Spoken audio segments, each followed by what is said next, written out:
What is it like to be a heavyweight karate legend? Oh God, I think it's one of the most prestigious things, especially being a heavyweight myself.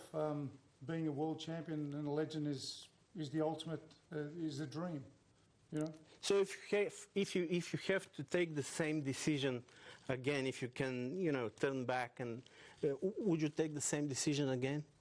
Yeah, I would. To be a karateka? Yeah, look, definitely. It's karate has been my backbone, been my strength to sport itself and just general life. It's taught me a lot of things about how to live and how to conduct myself.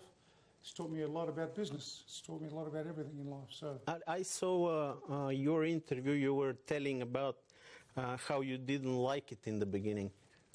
Yeah, it was. Look, I grew up playing soccer at the time, or football, as people know it. And then I had to make sort of a hasty decision at the age of 15. My dad and my father and karate sort of shared the same principles and disciplines, and Dad wanted me to take up martial arts for self-defense, and that's how it all started for me. And that's why the first month or so I really didn't enjoy it, and then I took a liking to it and never looked back. And what is it like to get punched? You know, life is punching you all the time anyway, but your sport is, fight sport. It's quite a difficult sport. It requires a lot of discipline. I've always said a disciplined athlete's a very dangerous athlete, and that's what I had to learn. I had to learn to be disciplined. And thank you to the backbone, meaning karate, that's exactly what it taught me.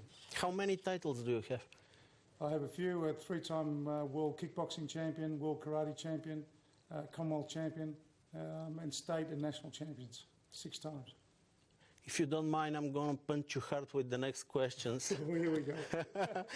Did you manage to make a lot of money? Look, I managed to make money without a doubt, but I was smart enough to invest my money. And that was the biggest thing. I could have easily thrown it all away, because money was all new to me when I first started. But I surrounded myself with some really good people, had good management and good people, good family. And they guided me through, because I knew nothing about it at the time. And I invested my money wisely, and, I reap the benefits today. How did you invest it? Look, to be quite honest, I thought, getting on the share market, property was the deal. But doing it by myself was quite hard, because you really have to understand the procedures and what you're investing in. But I've got managed funds now, and I had people managing those areas and investing in shares, in blue chip shares.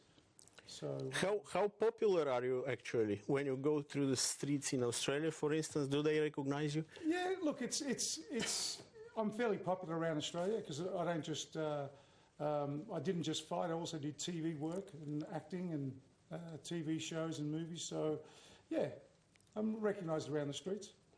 Why did the K1 series fail?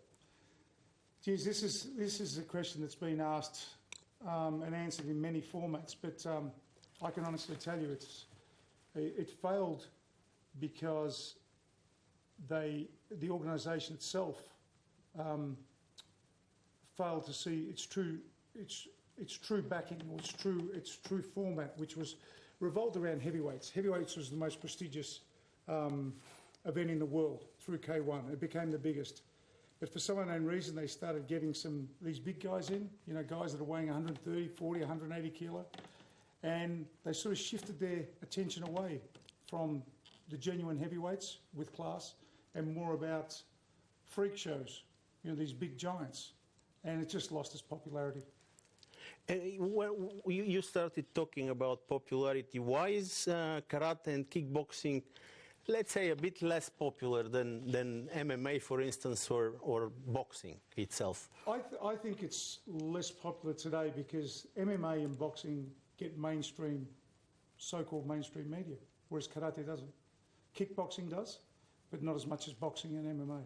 So the media's it drives a lot of it. So when media drives it and there's sponsors behind it, there's a lot of money behind it. So where's the money in kickboxing? What do you think? Well, the money in kickboxing is through sponsorship deals, through media itself, when we can get it.